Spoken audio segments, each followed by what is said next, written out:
Hello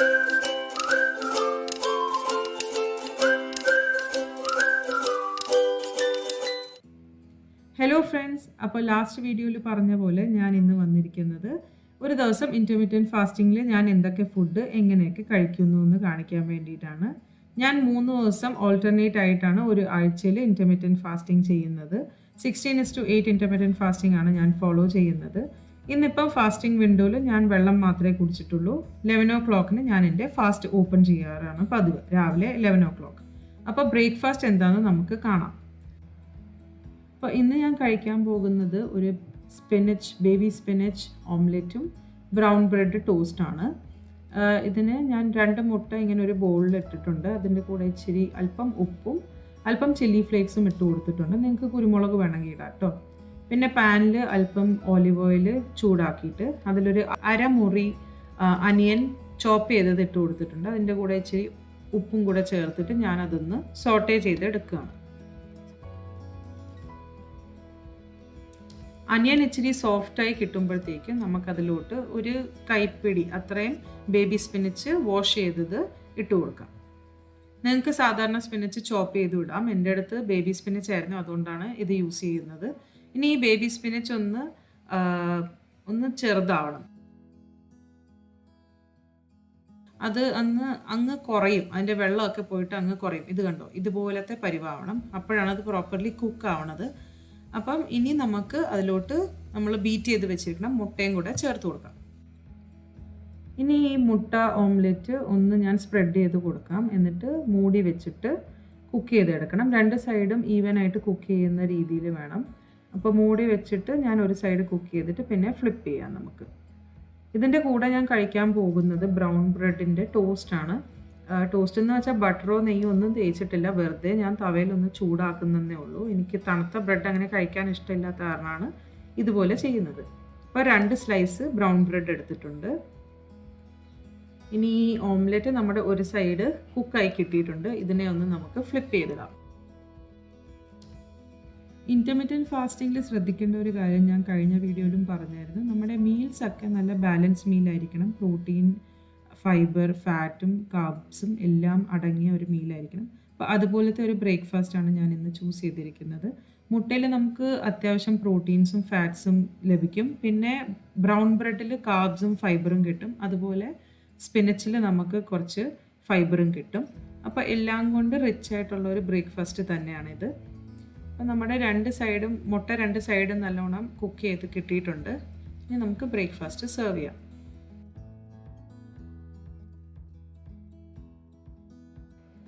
അപ്പോൾ ഇതാണ് fast open ചെയ്യുന്ന എൻ്റെ ബ്രേക്ക്ഫാസ്റ്റ്. 2 ബ്രൗൺ ബ്രെഡ് ടോസ്റ്റും പിന്നെ ബേബി സ്പിനച്ച് ഓംലെറ്റും. ഇതിൻ്റെ കൂടെ തന്നെ ഒരു 1/2 കപ്പ് ചായയും കൂടെ കുടിക്കുന്നുണ്ട്. ഷുഗർ ഇല്ല, ഇതിൽ സ്വീറ്റ്നർ ഒന്നും ഇട്ടിട്ടില്ല ഞാൻ. ചായ ഇല്ലാതെ രാവിലെ എനിക്ക് തള്ളി നീക്കാൻ ഭയങ്കര പാടാണ്, അതുകൊണ്ട് ഞാൻ 1/2 കപ്പ് വെച്ച് അഡ്ജസ്റ്റ് ചെയ്യാണ്. ഇനി നമുക്ക് ലഞ്ച് നോക്കാം. ലഞ്ച് ഞാൻ ഒരു 1:30 ആകുമ്പോഴത്തേക്കാണ് കഴിക്കണേ. ഇടയ്ക്കൊന്നും ഇനി കഴിക്കാറില്ല. അപ്പോൾ ലഞ്ചിന് ഞാൻ റൈസിന് പകരം എടുത്തിരിക്കുന്ന സംഭവമാണ് ഇത്, കീനുവ ആക്ച്വലി ഗ്രെയിൻ അല്ല കേട്ടോ, ഇതൊരു സീഡാണ്. എൻ്റെ ഡീറ്റെയിൽസ് ഒന്നും എനിക്ക് അത്ര കാര്യമായിട്ടൊന്നും അറിയില്ല. പക്ഷേ ഇത് പ്രോട്ടീനും ഫൈബറും കുറച്ച് കൂടുതലുള്ള ഒരു സാധനമാണ്. അപ്പോൾ നമുക്ക് റൈസിന് പകരമായിട്ടൊക്കെ കഴിക്കാൻ പറ്റും. പിന്നെ കുക്ക് ചെയ്യുന്ന രീതിയും ഏകദേശം റൈസ് കുക്ക് ചെയ്യുന്ന പോലെ തന്നെയാണ്. ഇത് ഞാൻ നന്നായിട്ട് ചെറിയ അരിപ്പയിലിട്ടിട്ട് ഞാൻ നന്നായിട്ട് വാഷ് ചെയ്തെടുക്കുകയാണ്. വലിയ അരിപ്പയിലിട്ട് അത് ഡ്രെയിനായി പോകും അതിൻ്റെ വെള്ളത്തിൻ്റെ കൂടെ തന്നെ. അപ്പം ഞാൻ 1/2 കപ്പ് കീനുവ എടുത്തിട്ടുണ്ട്. ഒരു സോസ് പാനിലോട്ട് ഞാനത് ചേർത്ത് കൊടുക്കുകയാണ്. ഇതിൻ്റെ കൂടെ ഒരു 1.5 കപ്പ് വെള്ളം കൂടെ ഞാൻ ആഡ് ചെയ്ത് കൊടുക്കുന്നുണ്ട്. അപ്പോൾ 1/2 കപ്പ് കീനുവയ്ക്ക് 1.5 കപ്പ് വെള്ളം, ഒരു 1:3 റേഷ്യോയിൽ നമുക്ക് നടക്കാം. ഇനി ഈ കീനുവ നല്ലോണം വരണം, വെള്ളം നല്ലോണം തിളയ്ക്കണം. നല്ലോണം തിളച്ച് കഴിയുമ്പോഴത്തേക്കും നമുക്കിത് മൂടി വെച്ചിട്ട് ഒരു 3 to 4 മിനിറ്റ് ഒന്ന് കുക്ക് ചെയ്തെടുക്കണം.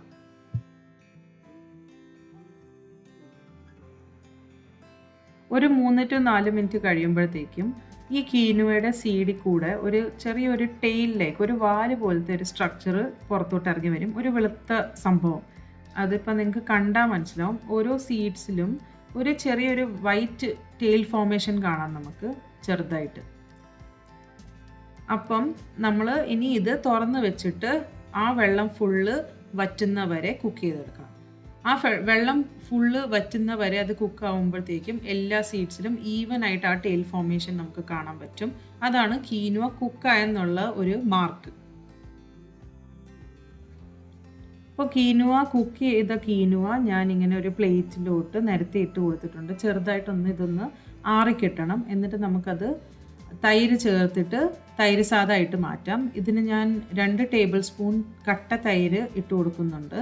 പിന്നെ അതിൻ്റെ കൂടെ തന്നെ അല്പം ഉപ്പും കൂടെ ചേർത്ത് കൊടുക്കുന്നുണ്ട്. എന്നിട്ട് നമുക്കിത് നന്നായിട്ടൊന്ന് മിക്സ് ചെയ്തെടുക്കാം.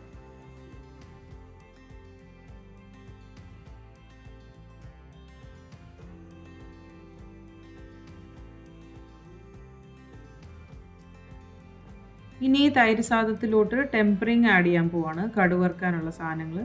ഒരു ചെറിയ പാനിൽ 1 ടീസ്പൂൺ കോക്കനട്ട് ഓയിൽ ഇട്ടിട്ടുണ്ട്. അതിലോട്ട് 1 ടീസ്പൂൺ കടുക് പൊട്ടിക്കാൻ ഇട്ടിട്ടുണ്ട്. അത് കഴിഞ്ഞ് 1 ടീസ്പൂൺ ഉഴുന്ന് പരിപ്പും കൂടെ ചേർത്ത് കൊടുക്കുന്നുണ്ട്. പിന്നെ 1 ടീസ്പൂൺ ചനാദാളും കൂടെ ഇട്ടിട്ട് ഇതൊന്ന് വറുത്തെടുക്കണം. പിന്നെ അതിൻ്റെ കൂടെ തന്നെ ഒരു 2-3 ടീസ്പൂൺ നമുക്ക് നിലക്കടലയും കൂടെ ചേർത്ത് കൊടുക്കാം. അത് എനിക്ക് ഇഷ്ടമാണ്, അതുകൊണ്ട് ഞാൻ 2 ടീസ്പൂൺ ഇട്ടിട്ടുണ്ട്. ചിലവർ കാജു ഒക്കെ ഇടും, അതും ഇടാം. നിങ്ങൾക്ക് ഇഷ്ടമുള്ളത് നിങ്ങൾക്ക് ചേർക്കാം. ഇനി ഞാൻ കുറച്ച് കരിവേപ്പിലയാണ് ചേർത്ത് കൊടുക്കുന്നത്. പിന്നെ ഒരു വറ്റൽമുളക് 2-3 കഷ്ണമായിട്ട് മുറിച്ചിട്ട് ചേർത്ത് കൊടുത്തിട്ടുണ്ട്. ഇതൊന്ന് മിക്സ് ചെയ്തെടുക്കാം. എന്നിട്ട് നിങ്ങൾക്ക് എരിവ് ഇഷ്ടമാണെങ്കിൽ ഒരു ചെറിയ പച്ചമുളകും കൂടെ കീറി ചേർക്കാം ഇതിൻ്റെ കൂടെ. അല്ലെങ്കിൽ വറ്റൽമുളക് മാത്രം മതി. പക്ഷേ എനിക്ക് കുറച്ചുകൂടെ എരിവ് വേണ്ട കാരണം ഞാൻ ഒരു പച്ചമുളകും കൂടെ ഇട്ട് കൊടുക്കുന്നുണ്ട്.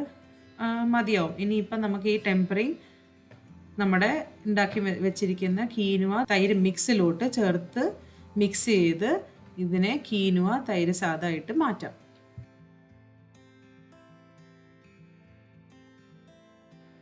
ഇനി ഈ തൈര് സാദത്തിൻ്റെ കൂടെ കഴിക്കാനായിട്ട് ഒരു സിമ്പിളായിട്ടുള്ള ഒരു തോരൻ അല്ലെങ്കിൽ പൊരിയൽ എന്ന് പറയാം, തോരനാണ് ഉണ്ടാക്കിയത് ഞാൻ. ക്യാബേജും ക്യാരറ്റും പിന്നെ ബീൻസും കൂടെ ചേർത്ത ഒരു തോരനാണ്. ഇതിൻ്റെ റെസിപ്പി ഞാൻ ക്യാരറ്റും ബീൻസിൻ്റെയും തോരൻ്റെ റെസിപ്പി ഞാൻ എൻ്റെ ചാനലിൽ ഇട്ടിരുന്നു. അതിലോട്ട് ഞാൻ ക്യാബേജും കൂടെ ആഡ് ചെയ്തതേ ഉള്ളൂ. സെയിം റെസിപ്പി തന്നെയാണ്. എനിക്ക് തൈര് സാദത്തിൻ്റെ കൂടെ എന്താണെന്നറിയില്ല, കറിയൊന്നും വേണ്ട, എനിക്ക് തോരൻ ഭയങ്കര ഇഷ്ടമാണ്. പിന്നെ അഡീഷണൽ ഫൈബറിന് വേണ്ടിയിട്ട് ഞാൻ വേവിച്ച വെളുത്ത കടലയില്ലേ, ചിപ്പി, അത് വെച്ചൊരു സാലഡ് ഉണ്ടാക്കുകയാണ്. 1/2 കപ്പ് വേവിച്ച വെളുത്ത കടലയും ഒരു ചെറിയ കഷ്ണം കുക്കുംബർ സ്ലൈസ് ചെയ്തതും പിന്നെ ഒരു 1/2 മുറി ഓറഞ്ച് ക്യാപ്സിക്കവും കൂടെ ചേർത്ത് കൊടുത്തിട്ടുണ്ട്. അതിലോട്ട് ഒരു 1/2 മുറി ടൊമാറ്റോയും കൂടെ ആഡ് ചെയ്ത് കൊടുത്തിട്ടുണ്ട്. ഇതിലോട്ട് ആവശ്യത്തിനുള്ള ഉപ്പും കുരുമുളകും പിന്നെ അല്പം നാരങ്ങാനീരും കൂടെ ചേർത്തിട്ട് മിക്സ് ചെയ്ത ഒരു ഈസി പീസി സാലഡ് റെഡി.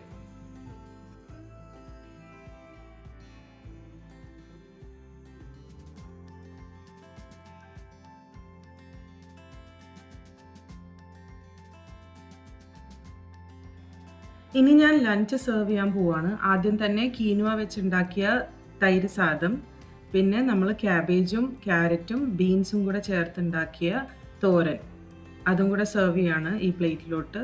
പിന്നെ നമ്മൾ ഈസി ആയിട്ട് ക്വിക്കായിട്ട് ഉണ്ടാക്കിയ വെളുത്ത കടലയും വെജിറ്റബിൾസും കൂടെ ചേർത്ത സാലഡ്.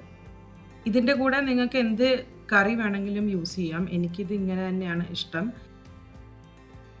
നാടൻ രസം ഇതിൻ്റെ കൂടെ നല്ല ഒരു കോമ്പിനേഷൻ ആയിരിക്കും. അപ്പോൾ എല്ലാം കൊണ്ടും ബാലൻസ്ഡ് ആയ ഒരു ലഞ്ച് പ്ലേറ്റ് ഇവിടെ റെഡിയാണ്. വൈകുന്നേരം ഒരു 4 മണി ആകുമ്പോഴത്തേക്കും ഞാൻ ഏതെങ്കിലും ഒരു ഫ്രൂട്ട് കഴിക്കും. ഇന്ന് ഗുവാവ ആണ് കഴിക്കണം, പേരയ്ക്ക. ഒരു 7 മണിയൊക്കെ ആകുമ്പോഴത്തേക്കും ഇന്നത്തെ ലാസ്റ്റ് മീൽ ഞാൻ കഴിക്കും. അതാണ് മൂങ് ദാൽ കി ചാട്ട് എന്ന് പറയാം. ഇത് നമ്മൾ ചെറുപയർ വേവിച്ച് ഒരു കറി പോലെ ആക്കി അതിനെ ഒരു ചാട്ടിൻ്റെ രൂപത്തിൽ സെർവ് ചെയ്യുന്നതേ ഉള്ളൂ. അതിന് ഞാൻ ഇന്നലെ രാത്രി തന്നെ ചെറുപയർ കുതിർത്ത് വെച്ചിട്ടുണ്ട്. ഇനി ഒരു കുക്കറിൽ അല്പം എണ്ണ ഇട്ട് കൊടുക്കാം. അതിൻ്റെ കൂടെ തന്നെ 1 ടീസ്പൂൺ ജീരകവും കൂടെ ഇട്ട് കൊടുത്തിട്ടുണ്ട്. പിന്നെ ഒരു ചോപ്പറിൽ ഒരു സവാളയും 2 പച്ചമുളകും ഒരു 2-3 അല്ലി വെളുത്തുള്ളിയും കൂടെ നല്ലോണം ഫൈനായിട്ട് ചോപ്പ് ചെയ്തത് ഞാൻ ആ പ്രഷർ കുക്കറിനകത്തോട്ട് ഇട്ട് കൊടുക്കുകയാണ്. അതിൻ്റെ കൂടെ തന്നെ അല്പം ഉപ്പും കൂടെ ചേർത്തിട്ട് നല്ലോണം മിക്സ് ചെയ്ത് കൊടുക്കുകയാണ്.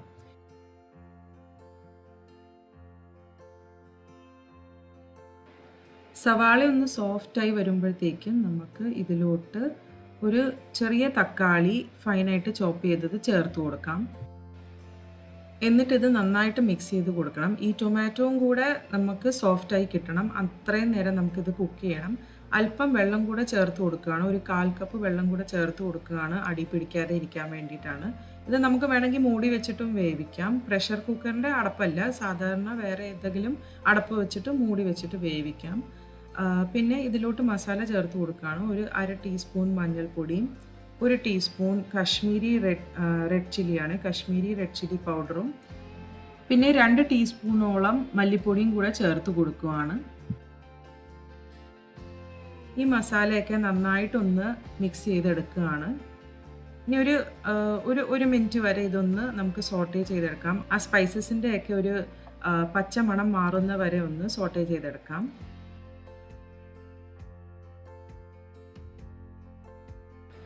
ഇനി ഇതിലോട്ട് കുതിർത്ത് വെച്ചിരിക്കുന്ന ചെറുപയർ ചേർത്ത് കൊടുക്കുകയാണ്. അതിൻ്റെ കൂടെ തന്നെ ആവശ്യത്തിനുള്ള വെള്ളവും കൂടെ ഞാൻ ആഡ് ചെയ്ത് കൊടുക്കുകയാണ്. ഇതിലോട്ട് ഒരു 1/2 ടീസ്പൂൺ ഗരം മസാല പൊടിയും കൂടെ ചേർത്ത് കൊടുക്കുകയാണ്. എന്നിട്ട് നന്നായിട്ട് ഇതൊന്ന് ഇളക്കിയെടുക്കാം. ഞാൻ അല്പവും കൂടെ വെള്ളം ചേർത്ത് കൊടുക്കണം. ഇവിടെ വെള്ളത്തിൻ്റെ കണക്ക് പറയുകയാണെങ്കിൽ 1 കപ്പ് കുതിർത്ത് വെച്ചിരിക്കുന്ന ചെറുപയറാണെങ്കിൽ ഞാൻ ഒരു 3 കപ്പോളം വെള്ളം ചേർത്ത് കൊടുത്തിട്ടുണ്ട്. പിന്നെ ആവശ്യത്തിനുള്ള ഉപ്പും കൂടെ ചേർത്തിട്ട് ഇത് പ്രഷർ കുക്കറിൻ്റെ ലിഡ് മൂടി വെച്ച് നമുക്ക് 2 to 3 വിസിൽ വരെ ഒന്ന് വേവിച്ചെടുക്കാം. എപ്പോഴും പ്രഷർ കുക്കറിൽ എന്തെങ്കിലും വേവിക്കാൻ വെക്കുമ്പം അത് അടച്ചിട്ട് ഉടനെ അതിലോട്ട് വിസിൽ വെക്കല്. ഒന്ന് ഗ്യാസ് ഓൺ ചെയ്തിട്ട് ആദ്യത്തെ ആ സ്റ്റീം ഒന്ന് പോയി കഴിഞ്ഞിട്ട് വേണം അതിൻ്റെ മുകളിലോട്ട് വെയിറ്റ് അല്ലെങ്കിൽ വിസിൽ വെക്കാൻ. കുക്കറിലെ പ്രഷർ മൊത്തം റിലീസായ പിന്നെ മാത്രം ഇത് തുറക്കാൻ പാടുള്ളൂ. നമ്മുടെ കറി റെഡിയാണ്, നന്നായിട്ട് വെന്ത് കിട്ടിയിട്ടുണ്ട്. ഇത് നന്നായിട്ടൊന്ന് മിക്സ് ചെയ്തെടുക്കാം. ഗ്യാസ് ഓഫാണേ. നന്നായിട്ട് ഇതൊന്ന് മിക്സ് ചെയ്തെടുക്കാം. ഇതിലോട്ട് ഇനി കുറച്ചുകൂടെ ലൂസാക്കണമെങ്കിൽ, നിങ്ങൾക്ക് കറി കുറച്ചുകൂടെ ലൂസാക്കണമെങ്കിൽ തിളച്ച വെള്ളം, നല്ല ചൂട് തിളച്ച വെള്ളം ചേർത്ത് കൊടുക്കാവുള്ളൂ. തണുത്ത വെള്ളം ചേർത്ത് കൊടുക്കല്ലേ. തണുത്ത വെള്ളം ചേർത്താൽ പിന്നെ ഇതൊന്നുകൂടെ തിളപ്പിക്കേണ്ടി വരും.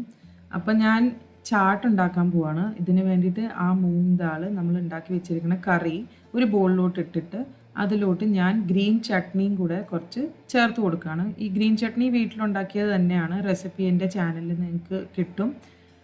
അതിൻ്റെ കൂടെ തന്നെ ഞാൻ ഇച്ചിരി ഡേറ്റ്സും ടാമറിൻ്റെ ചട്നിയും കൂടെ ചേർത്ത് കൊടുത്തിട്ടുണ്ട്. ഇതെനിക്ക് ഉണ്ടാക്കാൻ ഇതുവരെ ഞാൻ ട്രൈ ചെയ്തിട്ടില്ല, അതുകൊണ്ട് ഇത് കടയിൽ നിന്ന് മേടിച്ചതാണ്. പിന്നെ ഇതിൻ്റെ കൂടെ തന്നെ ഫൈനായിട്ട് അരിഞ്ഞ് വെച്ചിരിക്കുന്ന സവാളയും ടൊമാറ്റോയും കൂടെ ആഡ് ചെയ്ത് കൊടുക്കുകയാണ്. ഇതിൽ നിങ്ങൾക്ക് പച്ചമുളക്, മല്ലിയില, പിന്നെ വേണമെങ്കിൽ ഇച്ചിരി സേവും കൂടെ ഇട്ടാൽ ഇത് ഫുൾ ഒരു കടയിൽ കിട്ടുന്ന ചാട്ട് പോലത്തെ ഒരു ടേസ്റ്റ് ആവും. ഞാൻ സേവ് ചേർത്ത് കൊടുക്കുന്നില്ല. അപ്പോൾ ഇതാണ് നമ്മുടെ ഡിന്നർ. ഇതോടെ എൻ്റെ ഈറ്റിംഗ് വിൻഡോ ഞാൻ 7 മണിയാകുമ്പോഴത്തേക്കും ക്ലോസ് ചെയ്യും. അപ്പോൾ ഇതായിരുന്നു എൻ്റെ what I eat in A day during intermittent fasting. നിങ്ങൾക്ക് ഈ വീഡിയോ യൂസ്ഫുൾ ആയിരിക്കുമെന്ന് വിചാരിക്കുന്നു. ഈ വീഡിയോ ഇഷ്ടപ്പെട്ടെന്ന് വിചാരിക്കുന്നു. ലൈക്കും ഷെയറും ചെയ്യാൻ മറക്കണ്ട കേട്ടോ. പിന്നെ please consider subscribing to my channel also. എന്തെങ്കിലും സജഷൻസും ഫീഡ്ബാക്കും ഉണ്ടെങ്കിൽ അത് പ്ലീസ് കോമെൻറ്റ് സെക്ഷനിൽ ഉറപ്പായിട്ടും അറിയിക്കണേ. അടുത്ത വീഡിയോയിൽ കാണുന്നവരെ ബൈ. Thank you.